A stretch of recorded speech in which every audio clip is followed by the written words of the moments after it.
ദൈവ തിരുനാമത്തിന് മഹത്വമുണ്ടാകട്ടെ. ക്രിസ്തു ഒരു ശതാധിപന്റെ ഭൃത്യനെ സുഖപ്പെടുത്തിയ സംഭവം ലൂക്കോസ് 7-ാം അധ്യായത്തിലും മത്തായി 8-ാം അധ്യായത്തിലും വിവരിക്കുന്നുണ്ട്. ശതാധിപൻ ക്രിസ്തുവിന്റെ അടുക്കൽ നേരിട്ട് ചെല്ലാതെ യഹൂദ പ്രമാണികളെ അയച്ച് സഹായം ആവശ്യപ്പെടുകയായിരുന്നു എന്നാണ് ലൂക്കോസ് രേഖപ്പെടുത്തിയിരിക്കുന്നത്. യഹൂദന്മാർക്ക് പ്രാർത്ഥനാലയം പണിയിച്ചു കൊടുത്ത ശതാധിപനെ സഹായിക്കണമെന്ന് അവർ ക്രിസ്തുവിനോട് അപേക്ഷിച്ചു.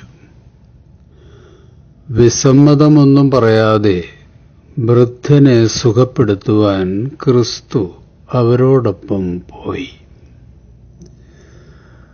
അവൻ വീടിനോട് അടുക്കാറായപ്പോൾ ആ ശതാധിപൻ തന്റെ സ്നേഹിതരിൽ ചിലരെ അയച്ച് അവനോട് പറഞ്ഞു, കർത്താവേ, അങ്ങ് ബുദ്ധിമുട്ടേണ്ട. അങ്ങ് എൻ്റെ വീട്ടിൽ പ്രവേശിക്കാൻ ഞാൻ യോഗ്യനല്ല. അങ്ങയെ നേരിട്ട് സമീപിക്കാൻ പോലും എനിക്ക് യോഗ്യതയില്ല എന്നാണ് ഞാൻ വിചാരിച്ചത്. അങ്ങ് ഒരു വാക്ക് പറഞ്ഞാൽ മാത്രം മതി, എൻ്റെ ഭൃത്യൻ സുഖപ്പെട്ടുകൊള്ളും. ഉന്നതസ്ഥാനിയായ ശതാധിപൻ അത്യുന്നതനായ ക്രിസ്തുവിന്റെ മഹത്വം തിരിച്ചറിഞ്ഞു. ദൈവപുത്രനായ ക്രിസ്തുവിന്റെ കൽപ്പനയ്ക്ക് മുമ്പിൽ എല്ലാ തടസ്സങ്ങളും മാറും, രോഗങ്ങൾ നീങ്ങിപ്പോകും, അത്ഭുതം നടക്കുമെന്ന് ഈ ശതാധിപൻ വിശ്വസിച്ചു. തന്റെ ഓർഡർ അനുസരിക്കുന്ന പടയാളികളെപ്പോലെ ക്രിസ്തുവിന്റെ ആജ്ഞയ്ക്ക് മുമ്പിൽ ദൃശ്യവും അദൃശ്യവുമായ എല്ലാ ശക്തികളും കീഴടങ്ങുമെന്ന് ഈ ശതാധിപൻ ഉറച്ചു വിശ്വസിച്ചു. എത്ര അത്ഭുതമാണല്ലേ! ക്രിസ്തുവിനെ പരിഹസിക്കുകയും സംശയിക്കുകയും ചെയ്യുന്ന ഇസ്രായേൽ ജനത്തിന്റെ മുമ്പിൽ വിസ്മയ സാക്ഷിയായി നിന്നുകൊണ്ട് ഈ ശതാധിപൻ പറഞ്ഞു, അങ്ങയെ സ്വീകരിക്കാൻ എനിക്കും എൻ്റെ ഭവനത്തിനും യോഗ്യതയില്ല. ഒരേ ഒരു വാക്ക് കൽപ്പിച്ചാൽ മതി, എൻ്റെ ഭൃത്യൻ സുഖമാകും. ക്രിസ്തുവിനെ പോലും അത്ഭുതപ്പെടുത്തിയ വിശ്വാസം, സ്വന്തജനമായ ഇസ്രായേലിൽ പോലും കാണാത്ത വിശ്വാസം. തോറയും വിശുദ്ധ ലിഖിതങ്ങളും പഠിച്ച വിവേകികളും ജ്ഞാനികളുമായ ശാസ്ത്രി, പരീശ, പുരോഹിതന്മാരിൽ പോലും കാണാത്ത വിസ്മയ വിശ്വാസം. യേശു ശതാധിപനോട് പറഞ്ഞു, പൊയ്ക്കൊള്ളുക, നീ വിശ്വസിച്ചതുപോലെ നിനക്ക് ഭവിക്കട്ടെ. ആ സമയത്ത് തന്നെ ഭൃത്യൻ സുഖം പ്രാപിച്ചു. മർക്കോസ് 11-ാം അധ്യായം 23-24 വാക്യങ്ങൾ.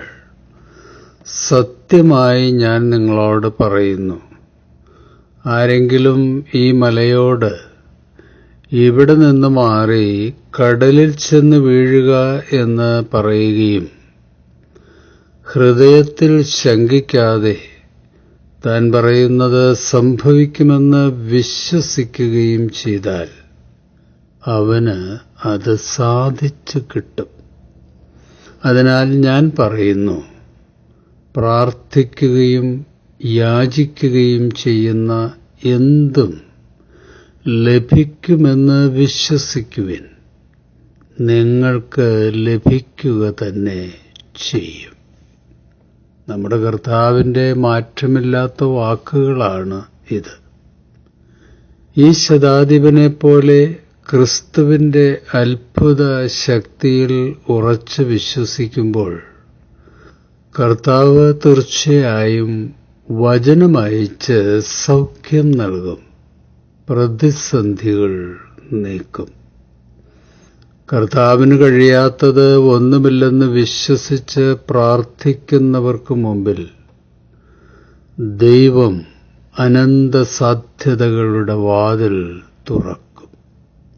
കാരണം നമ്മൾ ദൈവത്തിന്റെ അമൂല്യ സൃഷ്ടികളായ സ്വന്തം മക്കളാണെന്നാണ് പൗലോസ് അപ്പോസ്തലൻ പറയുന്നത്. എഫെസ്യ ലേഖനം 2:10 നാം ദൈവത്തിന്റെ കരവേലയാണ്. നാം ചെയ്യാൻ വേണ്ടി ദൈവം മുൻകൂട്ടി ഒരുക്കിയ സൽപ്രവൃത്തികൾക്കായി യേശുക്രിസ്തുവിൽ സൃഷ്ടിക്കപ്പെട്ടവരാണ്. നിങ്ങളുടെ ജീവിതത്തിലെ ഇപ്പോഴത്തെ പ്രതിസന്ധി മാറ്റുവാൻ കർത്താവിന്റെ വാക്കുകൾക്ക് കഴിയുമെന്ന് നിങ്ങൾ വിശ്വസിക്കുന്നുണ്ടോ?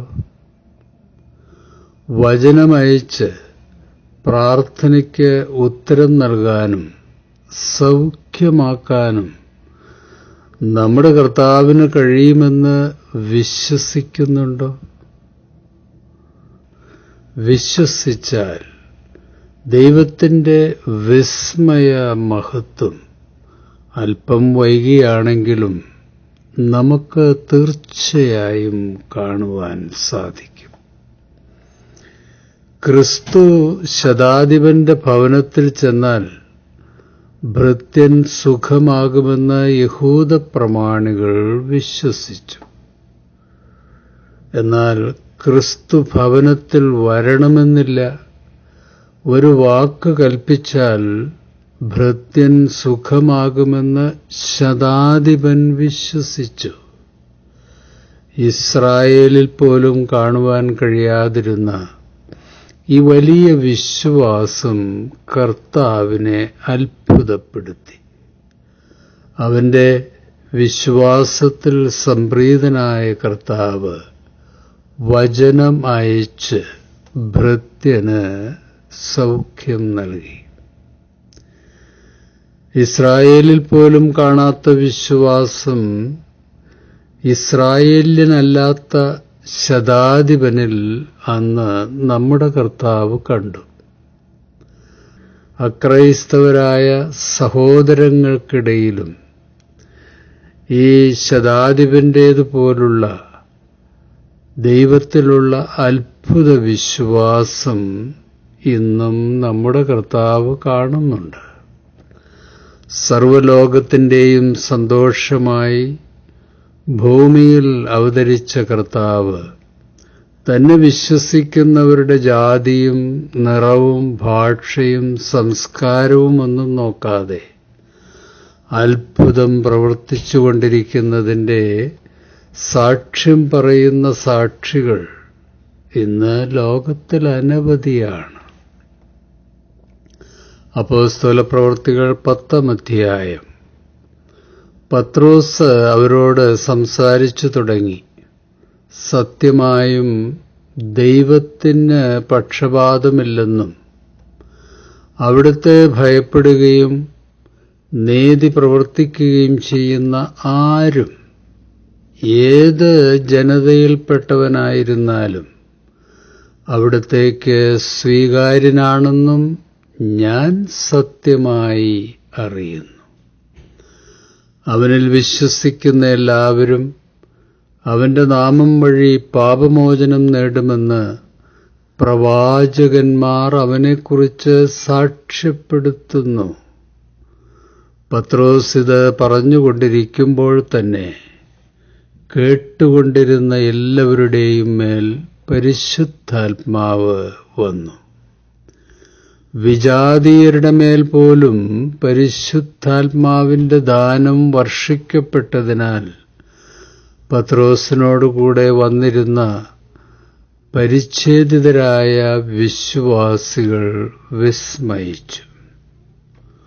വചനമയച്ച് അത്ഭുതം പ്രവർത്തിക്കുന്ന കർത്താവിന് നിങ്ങളെവിടെയാണെങ്കിലും സാന്ത്വനവും സൗഖ്യവും സുരക്ഷിതത്വവും വിമോചനവും സൗഹൃദവും നൽകുവാൻ കഴിയും. രോഗക്കിടക്കയിലും ശത്രുക്കളുടെ മുമ്പിലും ഏകാന്തതയിലും കാരാഗ്രഹത്തിലും പീഡനത്തിലും മരണനിഴൽ താഴ്വരയിലും തന്നെ വിളിച്ചപേക്ഷിക്കുന്ന തൻ്റെ മക്കളുടെ വിമോചനത്തിനും സൗഖ്യത്തിനും സുരക്ഷിതത്വത്തിനുമായി ദൈവം തൻ്റെ വചനം അയക്കും. അഗ്നി പരീക്ഷണങ്ങളുടെ തീച്ചൂളയിലും സിംഹക്കുഴിയിലും കൊടുങ്കാറ്റിലും പരീക്ഷണങ്ങളുടെ തിരമാലകളിലും ദൈവം നേരിട്ട് കടന്നുവന്ന് തൻ്റെ മക്കളെ വിമോചിപ്പിക്കും, സൗഖ്യമാക്കും, നിഷേധ ശക്തികളെ ആട്ടിപ്പായിക്കും. നമ്മുടെ ദൈവം നമ്മെ അനുഗ്രഹിക്കുവാൻ മുകളിലുണ്ട്. വഴി നടത്തുവാൻ ദൈവം നിങ്ങളുടെ മുൻപിലുണ്ട്. സുരക്ഷിതത്വം ഉറപ്പാക്കാൻ അവൻ നിങ്ങളുടെ പിറകിലുണ്ട്. ആശ്വസിപ്പിക്കാൻ അവൻ നിങ്ങളുടെ ഇരുവശങ്ങളിലുമുണ്ട്. പ്രത്യാശയിൽ ഉറപ്പിക്കാനും സന്തോഷം നൽകാനും അവൻ നിങ്ങളുടെ ഹൃദയത്തിൽ ഉണ്ട്. ദൈവത്തിന് സ്തോത്രം. 34-ാം സങ്കീർത്തനം. ഈ എളിയവൻ നിലവിളിച്ചു, കർത്താവ് കേട്ടു. എല്ലാ കഷ്ടതകളിൽ നിന്നും അവനെ രക്ഷിക്കുകയും ചെയ്തു. കർത്താവിൻ്റെ ദൂതൻ ദൈവഭക്തരുടെ ചുറ്റും പാളയമടിച്ച് അവരെ രക്ഷിക്കുന്നു. ഈ തിരുവചനങ്ങളാൽ ദൈവം നമ്മെ ശക്തിപ്പെടുത്തുകയും വിശ്വാസത്തിൽ ഉറപ്പിക്കുകയും ചെയ്യട്ടെ. ശുഭാശംസകളോടെ എ പി ജോർജച്ചൻ.